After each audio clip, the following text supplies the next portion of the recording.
clerk will report the nomination. Nomination, Department of Justice, Todd Blanche of Florida to be Attorney General. On this vote, the yeas are 50, the nays are 49. The nomination is confirmed. Thank you, Chairman. Today, I think, is a sad and embarrassing day for this committee. As it looks like on a party line vote, we are going to advance out of this committee probably the most discreditable person ever to seek the office of Attorney General of the United States. The reasons to vote against him number in the hundreds, but let's just focus on a few where my Republican colleagues purport to have great concern. Let's start with the Epstein files, where Todd Blanche participated in the cover-up, continues to participate in the cover-up, and is responsible for a massive screw-up of the release of the documents. Cover-up and screw-up on the Epstein files. What do I mean by cover-up? Well, first, they looked at 4 FBI 302s that were the testimony of a woman who told the FBI in a formal statement that she had been sexually assaulted and physically assaulted by Donald Trump around 13 or 14 years of age. Of those 4 302s, they released 1, the one that did not mention Donald Trump. Well, fortunately for transparency, these documents had been released in other areas and bait stamped. So people figured out that some were missing. And with that, the other 302s that mentioned Donald Trump had to be produced. Only because they got caught were those 302s produced. And right now, as we sit here, Todd Blanche is still sitting on 37 pages that are almost certainly the agent's notes off of which the 302s were taken. That should be disclosed under the Epstein files law, but instead, those 37 pages remain covered up. Where else did the cover-up go? Well, the Department of Justice received suspicious activity reports from the Treasury Department about Epstein's accounts, many of them related to Russia. You'd think that an investigative body like the Department of Justice could look at a document called Suspicious Activity Report and deduce that there might be suspicious activity. But did they even have a look?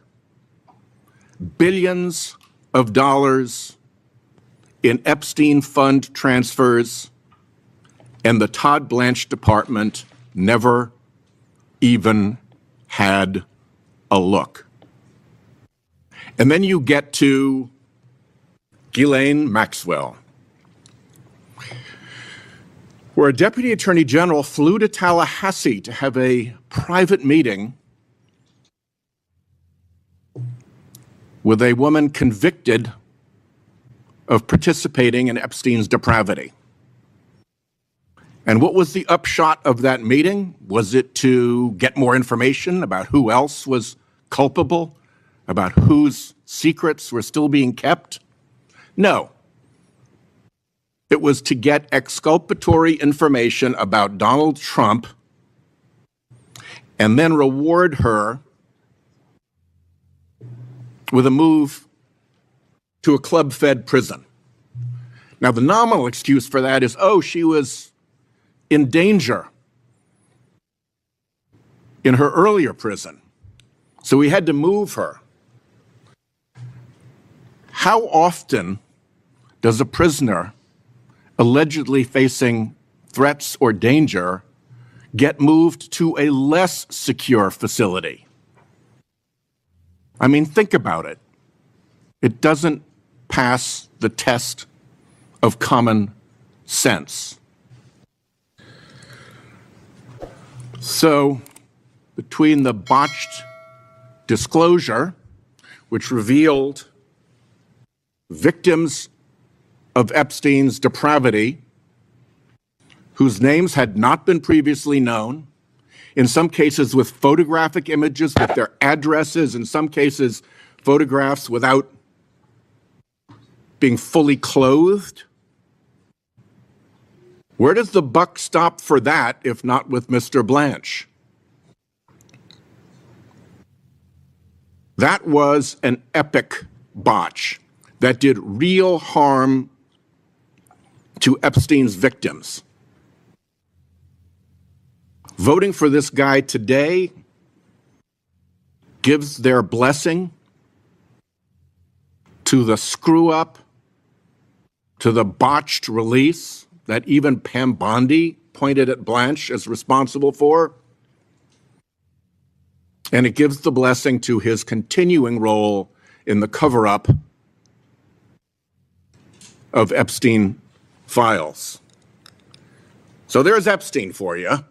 And let me ask the letter from the Epstein victims, to Senators Tillis and Cornyn, to be put into the record. So next we get to this crooked slush fund Trump family tax amnesty scam. Let's take a look at that. We've got these two new pieces of paper, one signed only by Todd Blanche, one not signed by anybody, neither of which has any legal effect whatsoever. They are decorative. So what problems do they leave behind? Well, one is, can you trust Todd Blanche going forward? I will tell you, I do not. I think it would be unreasonable to trust him going forward. There is enough weasel room in these documents to drive a truck through. And what might that truck look like? Well, you could get rid of the anti-weaponization fund for $1.776 billion, and in a month, put out the Trump Justice Fund for $1.9 billion. Nothing in this document prevents anything like that from happening. You could open a drive-up window at the Department of Justice for cop beaters from January 6th to come through and get friendly Federal Tort Claims Act settlements from the Department of Justice. They're already handing out settlements to Trump's allies. What's to prevent the drive-up window? Come on in. Here we are. We got the friendly form for you to file, and here's a check. Nothing prevents the cop beaters from being funded by the Trump Department of Justice. But let's assume that we really have made a big improvement here. Let's assume that the burglar has been forced to give back some of the jewelry he stole. Being forced to give back some ill-gotten gains doesn't mean you're not still a burglar. There's a question of the man's character, that he was willing to get into these schemes in the first place, into what George Will called the sludge of self-dealing of this administration. Even if there isn't Slush Fund 2.0, and even if there isn't the drive-up window for cop beaters, There's a real problem with an individual who would agree to that in the first place. To me, that should be disqualifying. And the last bit on that is how he got there. Let's not forget that there is an ongoing proceeding in Florida in federal court with an open question whether Todd Blanche committed a fraud upon the court. We don't hear that term, fraud upon the court, very often. It's probably the worst thing you can accuse someone of in a court proceeding. It means you're an officer of the court. It means you abused the process of the court, and you did so in order to accomplish an unjust and wrongful result. It's actually worse than contempt of court. It is so bad that in the history of the Department of Justice, no senior official has ever been even accused of a fraud upon the court. And we're advancing this guy before that question is settled in Florida, while there's still a bar issue, a disciplinary issue with the New York bar related to that misconduct. Fraud on the court is a big deal, and it's not going away. Then last of all, you've just got the general dishonesty and incompetence of the operation that Todd Blanche is running. And I'm not going to go through the list. It would take the whole day. But let me go through a couple of summaries of it. The Economist magazine, not exactly a left-wing publication, had its lead article, its cover article, on the U.S. Department of Justice, title, Degradation in Process. Degradation in process. I ask unanimous consent to add that article to my remarks. Without objection. Sure. Then here's a story from ProPublica. Federal judges chastised Trump's Justice Department for unlawful, unethical, and unseemly conduct. I'll just read the first sentence. Across the country, federal judges are calling out Department of Justice lawyers, questioning in unprecedented ways whether they can be trusted to tell the truth or uphold centuries-old legal norms. Ask unanimous consent that that article be added to the record. Without objection. So ordered.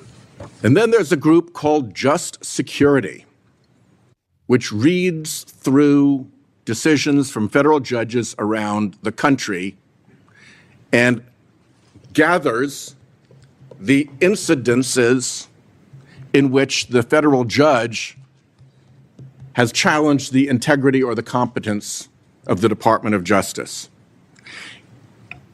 It's about this thick. I'll just ask to have its introduction put into the record. If my colleagues want to go and look and see what the avalanche of misconduct that Blanche's leadership has precipitated looks like, you know where to find the report. Here's the introduction. It talks about the presumption of regularity, a judicially created doctrine with a long and contested history. The doctrine affords the executive branch a distinct advantage by instructing courts to presume that executive officials have properly discharged their official duties. And what the report characterizes is the destruction of that presumption of regularity in this Department of Justice. So I ask unanimous consent that that be added as well. And then, since I've mentioned it, I'll also ask George Will's article where I described his description of the settlement between the president and the executive branch he heads, exemplifying the administration's sludge of self-dealing. That also be added to the record. Without objection. So ordered.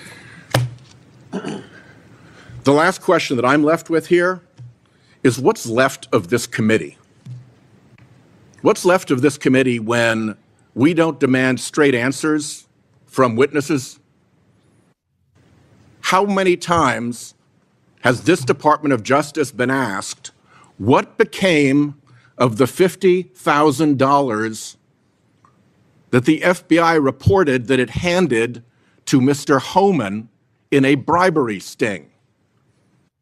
That's administrative stuff. That gets reported. There's an account. You've got to check the money out. If you get the money back, you've got to check the money back. There's an administrative trail. We can't get any information about that. Our Republican colleagues see no evil, hear no evil, and speak no evil. Kash Patel virtually certainly lied to this committee sitting in front of us. Is there any interest in that? At a time when Republicans in Congress seem agitated about Biden officials lying to Congress? We got lies right here, folks. I don't know where this committee goes after it stops being taken seriously, because all you have to be is on the right partisan side to get this committee to roll over and play dead. Thank you, Chairman. The Senate just moments ago voting 50-49 to confirm Todd Blanche as Attorney General.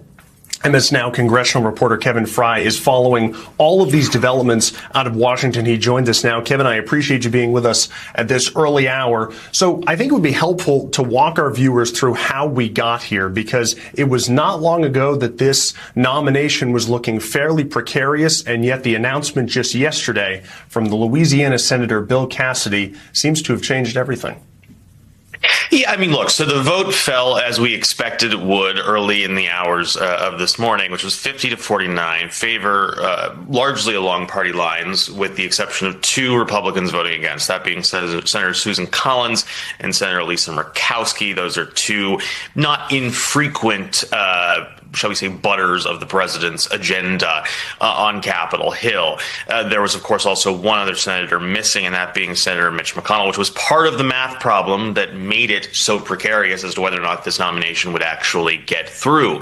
We have seen over the last several weeks a slow inch-by-inch move to try to line up the votes for this nomination. Of course, there was that week-long, drawn-out fight between Senators Tom Tillis and John Cornyn and Blanche in the White House over two key issues. One being, of course, this question of that $1.776 billion, $1.8 billion slush fund, anti-weaponization fund that could have benefited January 6th defendants.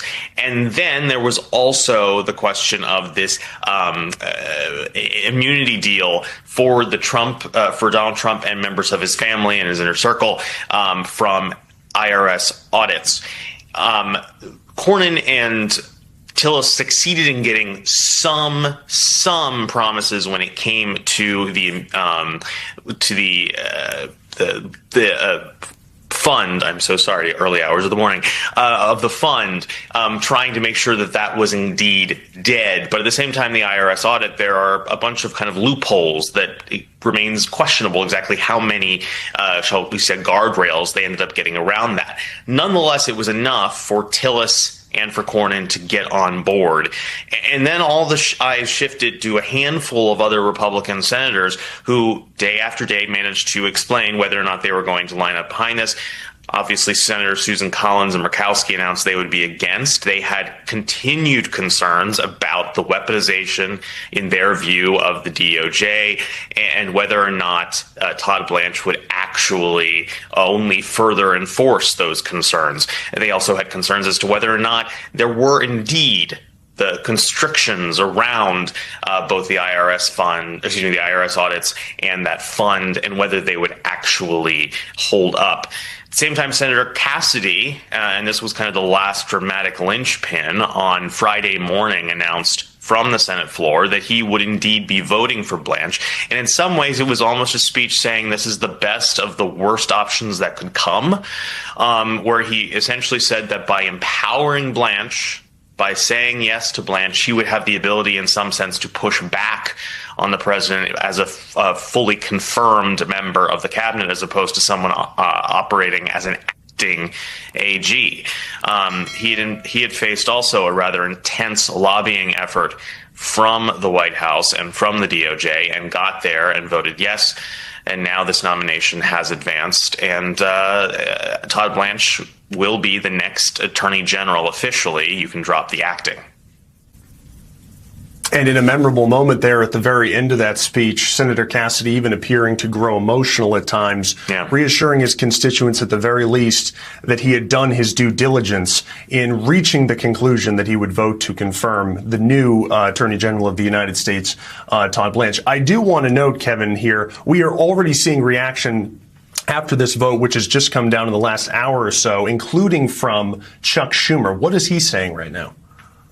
Yes, so let me pull up that statement. Basically, he is, and this is perhaps not to be that much of a surprise, Schumer is saying that Senate Republicans have, in his word, quote, handed Trump an excuse on a silver platter to keep up his pervasive, breathtaking corruption. And this goes back to this ongoing concern that Democrats had, that basically because of Blanche's own personal history serving as Trump's defense attorney over the last several years during his various indictments in the intervening years between his first and second terms, that Blanche will essentially just do the bidding of the president. And they point to this settlement agreement that Trump reached with the DOJ around the IRS when it came to that audit and the setup of this fund as examples A and B of a corrupt Department of Justice.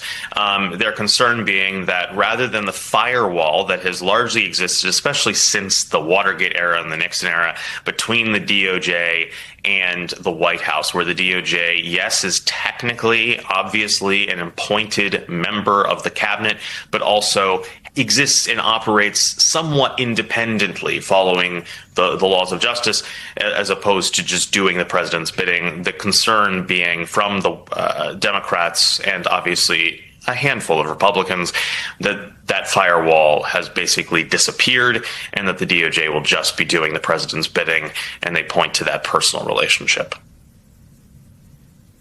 And I know you and all of our colleagues will continue to track that from Capitol Hill. While I have you, Kevin, I do want to mention in the overnight hours, the Senate also voting essentially to confirm this piece of legislation that would fund the government past the midterms. That bill now headed to the House. What more can you tell us there just very quickly?